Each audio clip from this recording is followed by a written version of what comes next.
Hi guys, happy Tuesday. Becky Timms live for The Drive at 5. Just wanted to share with you today some of the best places to buy inventory to sell on Amazon. So let me share this to my group really quickly, and then we will jump into hands down the best places to buy your inventory to sell on Amazon. So I have to ask you a question. Where do you buy your inventory to sell on Amazon? Hey Janice, hey Latasha, let me know. Where do you buy your inventory to sell on Amazon? So recently I have been listening to Russell Brunson's, if he lost everything and had to start completely over. Now Russell Brunson is the owner of ClickFunnels. And he said if he lost everything and had to start completely over, if nobody knew his name, nobody knew anything about him, knowing the knowledge that he knows now, what would he do for 30 days to get his business back up and going? And so I thought about that in my own e-commerce business. And so what I'm doing is I'm taking my 18 years worth of knowledge and I am writing a 30-day plan for e-commerce. So it goes from everything where if you start out with $0, how would you make money? Because you have nothing, right? So starting out with zero all the way up to, millions in sales on Amazon, on your own store, selling on Walmart, etc., etc. So my journey, exactly what I've done and what I would do. What I would do if I didn't have any Facebook followers, or what I would do if I didn't have any YouTube followers, or whatever the case would be, what I would do. So for those of you that don't know me, my name is Becky Timms, and I am super passionate about helping you earn your first dime online with e-commerce.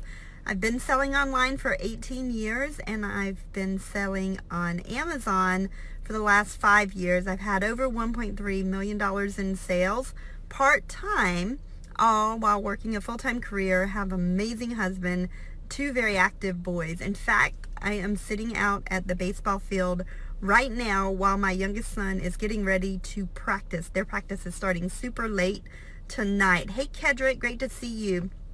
So I'm going to do this drive at 5, and then I'm going to go watch him practice tonight. So I'm going to talk to you about some of the best places to buy inventory to sell on Amazon. So the first place would be your own home.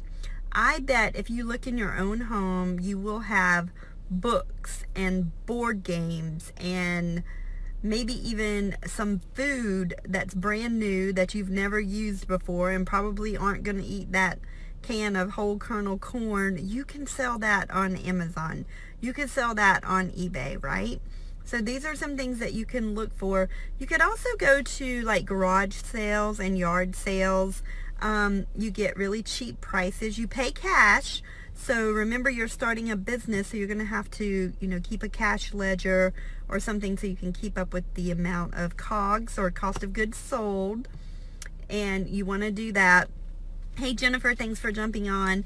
But you can get so many good deals. Books.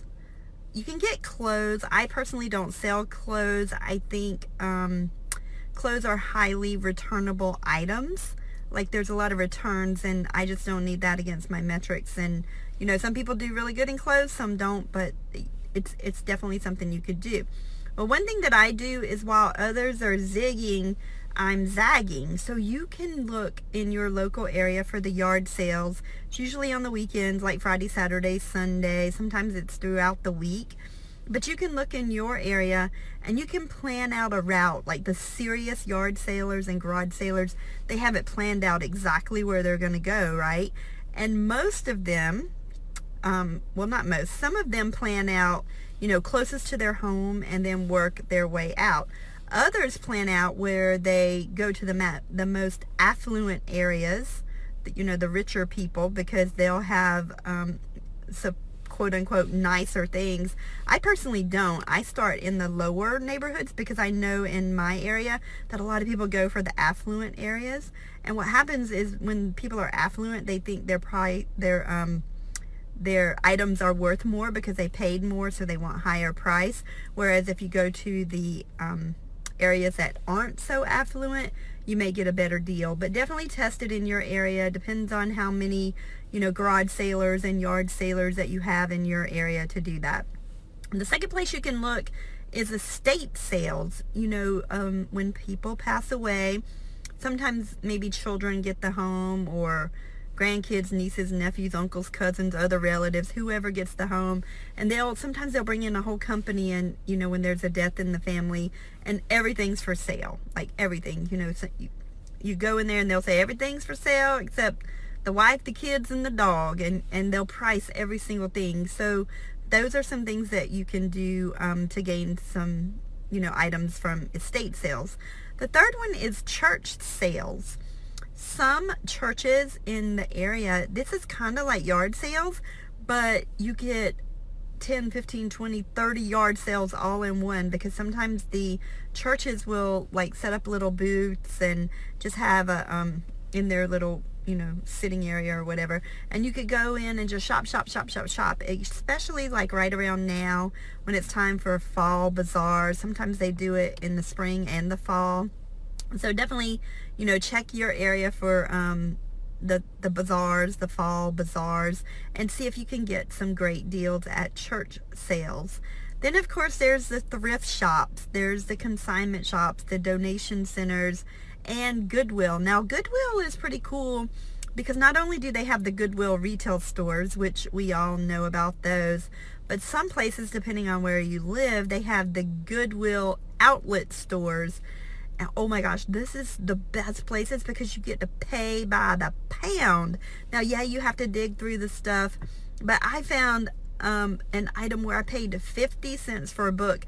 I was actually going to do a drive at 5 about this. This was about 3 years ago, and it's a Tony Robbins book, and it's called Awaken the Giant Within. It's about this thick. It was paperback, and I think I paid 50 cents for it. And I was like, okay, 50 cents for this book. I'm still reading it to this day because I'm the type, I read every single day, right? But I might read Awaken the Giant Within today, and tomorrow I'm reading Jim Rohn, and the next day I might be reading who knows what, Girl Wash Your Face by Rachel Hollis. Whatever, I read something every single day, and I would encourage you to do that too, because when you read, guys, you expand your mind, and then there's so many things that you could do with that. So these tips are like for if you're doing retail arbitrage or thrifting and those sorts of things. I mostly do private label because I don't have time. I love to do these things, but my husband would absolutely positively kill me if I bring all this stuff in the house, and he's like, because I'll like all the clutter, and he's like, no, it's got to go, right? So I have to have that healthy balance with my my main squeeze, because I don't want him to like get upset if there's like junk everywhere, right? So you definitely do what works for your family there. Then think about moving sales. I live near Charleston, South Carolina. It's beautiful here. There's tons of military bases. There's tons of colleges, and these college kids, these are really big things like furniture. Furniture is really good. Now, you could like pick them up and flip them on eBay, flip them on CraigsList, flip them on Facebook groups, and just remember, that they are larger items. Think about it. You'll make more money with higher priced items. Furniture and jewelry stores, that's why you see a furniture store is usually a standalone store. A jewelry store is usually a standalone store because they're higher margins, and you can definitely do that. So just start thinking like that.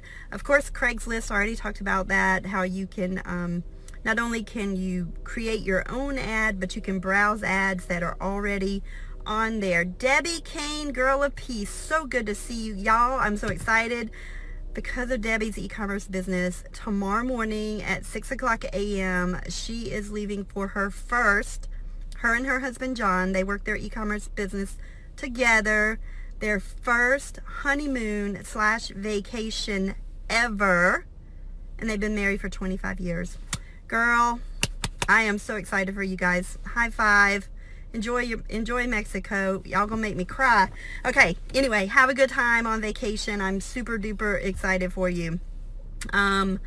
Facebook groups, we talked about that, and the Facebook marketplace. If you look on the bottom of your cell phone when you're on Facebook, you'll see the little marketplace symbol. You can go shopping there. There's apps, Let Go, OfferUp. You can definitely jump on those and get great deals to flip on Amazon, to flip on eBay.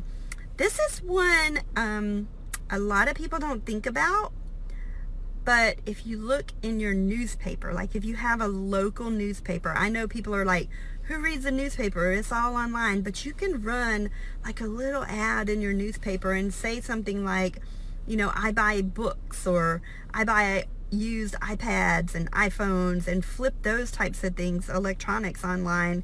You could definitely do that in the local newspapers, depending on where you live and what area you live in as well.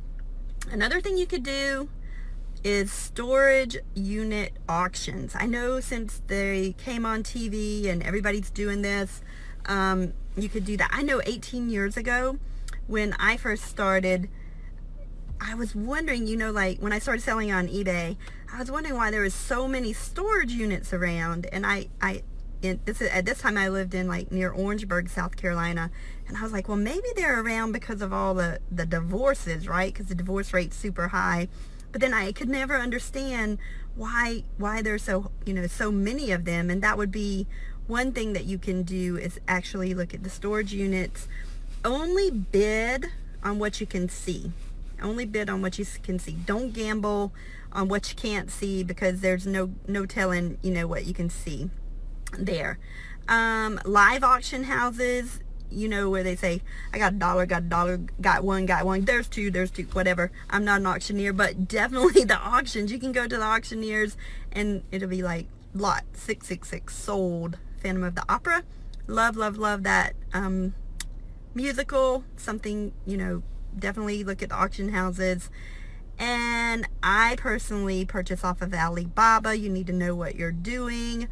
There's other websites that I purchase off as well, but that's where you import from China. So definitely don't go over there willy-nilly, not knowing what you're doing, because I don't want you to say, oh, Becky told me to go to Alibaba. I'm telling you, if you don't know what you're doing, do not go over there, because you may lose your money.